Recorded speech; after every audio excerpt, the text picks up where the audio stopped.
صحیح بخاری میں حدیث ہے، نبی علیہ السلام فرماتے ہیں میں نے خواب میں دیکھا کہ میں نے یوں تلوار لہرائی ہے تو اس کا اگلا حصہ ٹوٹ گیا،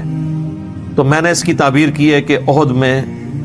ہمیں تکلیف پہنچے گی، اور پھر میں نے دوبارہ تلوار لہرائی تو وہ اپنی اصلی حالت میں واپس آ گئی، تو اس کی تعبیر میں نے کی ہے کہ اس تکلیف کے بعد پھر اللہ تعالیٰ ہمیں راحت دے دے گا۔ ظاہر ہے کہ پھر الٹیمیٹلی شکست جو ہے وہ فتح شکست میں بدلی، اور پھر شکست سے دوبارہ سے سروائیول تو کم از کم ہوگی، اگرچہ کئی انصاری اصحاب جو ہیں وہ شہید ہوئے، مدینے کا کوئی گھر نہیں بچا تھا جس میں میت نہ ہو، ایک غم کا عالم تو تھا۔ مہاجرین میں سے بھی حضرت حمزہ بن عبد المطلب، ان کا غم ہی رسول اللہ کے لیے بہت بڑا تھا، وہ آپ کے بھائیوں کی جگہ بھی تھے اور چچا بھی تھے، دودھ پیتے، رضاعت کا رشتہ بھی تھا ان سے، بھائی والا بھی، آرمی چیف بھی تھے، بدر میں بھی احد کے اندر بھی، تو حضور کے لیے وہ بھی غم بہت تھا۔ حضرت حمزہ بن عبد المطلب کا غم اتنا بڑا غم تھا کہ صحیح بخاری میں ایک پورا چیپٹر ہے غزوہ احد کے چیپٹر کے اندر نا، اس کا عنوان ہی ہے حضرت حمزہ بن عبد المطلب کی شہادت، اور اس میں وہ لمبی حدیث ہے وحشی کے بارے میں۔ دو تابعین جو ہے وہ وحشی کو ملنے کے لیے جاتے ہیں، وہ شام میں شفٹ ہو چکے ہوتے ہیں، اور ان سے جا کے حضرت حمزہ کا قتل کے بارے میں پوچھتے ہیں، تو وحشی بتاتے ہیں کہ جی میری یعنی ڈیوٹی لگائی گئی تھی جبیر بن مطعم کی طرف سے۔ خیر وہ جبیر بن مطعم بعد میں وہ بھی مسلمان ہو گئے، وہ بھی صحابی ہیں، اور ہند جو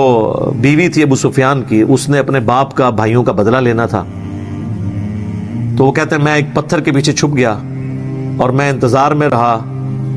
کہ میں موقع ملتے ہی، سامنے آ کے وہ نہیں لڑا، اس نے چھپ کے جو ہے نا وہ نیزے کا وار کیا، اور وہ کہتے ہیں ناف والی جگہ پہ میں نے نیزہ مارا اور وہ آر پار ہو گیا، اس کی وجہ سے حضرت حمزہ کی ڈیتھ ہو گئی۔ اور پھر کہتے ہیں میں جب مسلمانوں کو اللہ نے غلبہ دیا تو میں مکہ بھی چھوڑ کے یعنی فتح مکہ کے بعد طائف چلا گیا، طائف میں نے سکونت اختیار کر لی، تو بالآخر طائف میں بھی اسلام پہنچ گیا، وہاں کے قبائل نے بھی اسلام قبول کر لیا، چاروں ناچار میرے پاس کوئی حل نہیں تھا، تو مجھے میرے ساتھیوں نے کہا کہ رسول اللہ معاف کرنے والے ہیں، تم حضور کے سامنے پیش ہو، اللہ تعالیٰ تمہاری غلطی معاف کر دے گا، تو میں بھی ان لوگوں کے ساتھ چلا گیا۔ اب وہ نبی علیہ السلام کے سامنے پیش ہوئے، صحیح بخاری کے الفاظ ہیں کہ نبی علیہ السلام نے پوچھا واشی کا یا رسول اللہ واشی ہوں، قاتل حمزہ کا یا رسول اللہ۔ آپ امیجن کریں، آپ فرمایا کہ واشی تیرا جو یہ عذر ہے میں اس اعتبار سے اسلام قبول کرتا ہوں، لیکن کیا تم یہ کر سکتے ہو کہ مجھے اپنی شکل دوبارہ نہیں دکھانی؟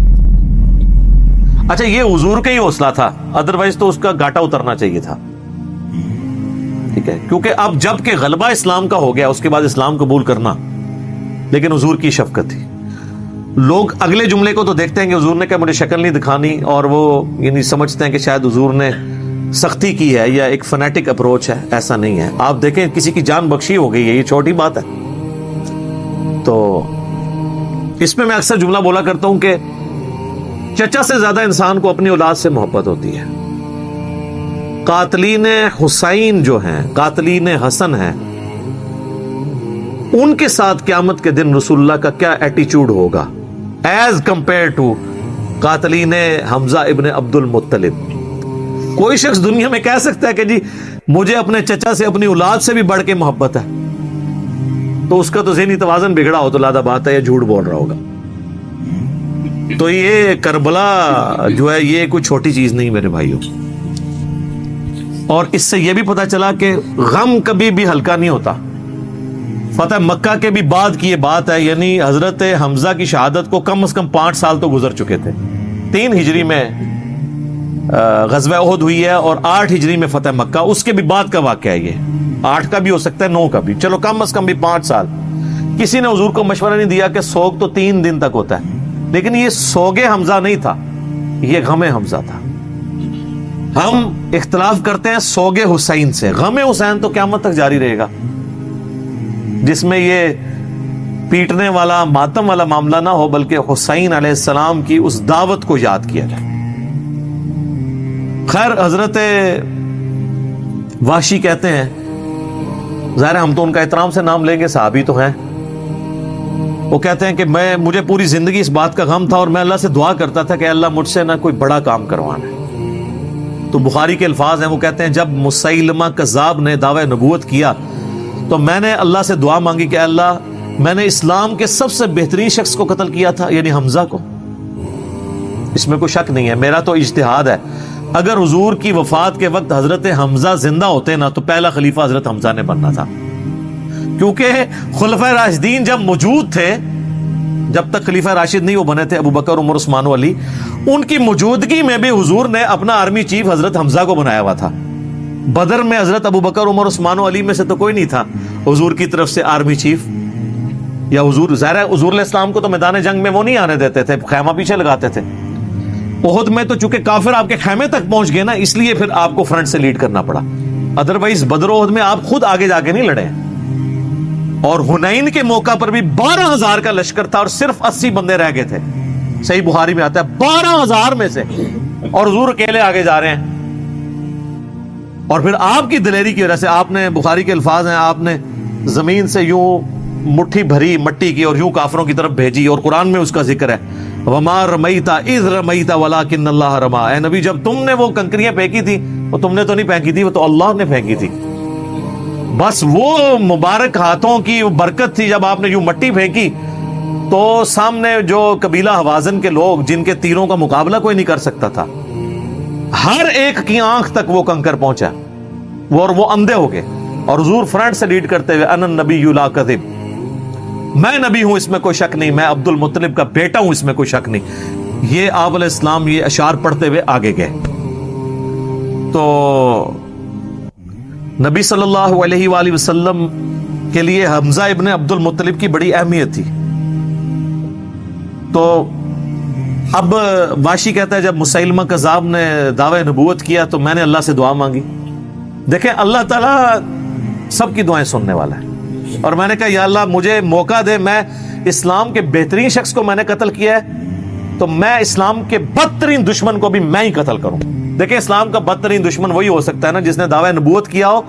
اور مسلمانوں کی جمعیت توڑ دی ہو اس وقت میں جب حضور کی ڈیتھ ہو چکی ہے، لیڈر جا چکا ہے، اور پیچھے مینجمنٹ کو کمزور کرنے والی بات ہے ہزاروں لوگوں کا مرتد ہو جانا۔ تو وہ کہتے ہیں کہ میں جب جنگ یمامہ کے لیے ندا کی گئی تو میں بھی اس لشکر میں شامل ہوا، اور میں نے اپنے وہی نیزہ جس سے حضرت حمزہ کو مارا تھا، سر عمر سیریز میں انہوں نے یہ سین فلمائے ہیں، وہ نکالا اور اللہ سے مانگا، اور کہتے ہیں میں نے دیکھا کہ وہ گھنگریالے بالوں والا جو ہے وہ اونٹ کی رنگت کا اس کا جسم وہ دیوار کے ساتھ ٹیک لگائے ہوئے کھڑا ہے، تو میں نے پوچھا کہ وہ مسیلمہ کذاب کون سا ہے، تو انہوں نے بتایا یہ ہے۔ انہوں نے دور سے اس کو مارا، ان کا نشانہ تو بڑا زبردست تھا، تو وہ مارا گیا اور گر پڑا زمین کے اوپر اس نیزے کے وار سے۔ پھر ایک انصاری صحابی نے آگے بڑھ کے اس کی گردن کاٹ دی۔ تو پھر وہ کہتے تھے کہ مجھے اللہ سے امید ہے کہ اللہ تعالیٰ اس نیکی کی برکت سے میری وہ غلطی معاف کر دے گا۔ ٹھیک ہے، ویسے تو اسلام لانا ہی غلطی معاف کر دیتا ہے، صحیح مسلم میں حدیث ہے کہ ایمان لانا پچھلے کے گناہوں کو معاف کر دیتا ہے، لیکن سر کچھ گناہ بہت بڑے لیول کے ہوتے ہیں، اس کے لیے بہت بڑے لیول کی نیکی چاہیے ہوتی ہے اس کی کمپنسیشن کے لیے، چونکہ حضور بھی تو اس اعتبار سے تو حضرت واشی حضور کے سامنے نہیں آتے تھے نا، اور یہ کتنی بڑی ان کے لیے تکلیف دہ چیز تھی کہ جس نبی کا کلمہ پڑھا ہے وہ کہہ رہے ہیں مجھے شکل نہیں دکھانی۔ آپ اس تکلیف کو سوچ سکتے ہیں۔ ہاں اب میں یہ سمجھتا ہوں، اللہ سے امید کرتا ہوں کہ قیامت والے دن حضرت واشی حضور کے سامنے اس اعتبار سے پیش ہو سکتے ہیں کہ مجھ سے یہ غلطی ہوئی تو یا رسول اللہ دیکھیں آپ کے سب سے بڑے دشمن کو بھی میں نے قتل کیا، تو یہ بہت بڑی سعادت ان کو ملی۔ رضی اللہ عنہم اجمعین وعلیہم السلام۔ صلاۃ بر محمد وآل محمد، اللہم صلی علی محمد وعلی آل محمد واصحابہ اجمعین الی یوم الدین۔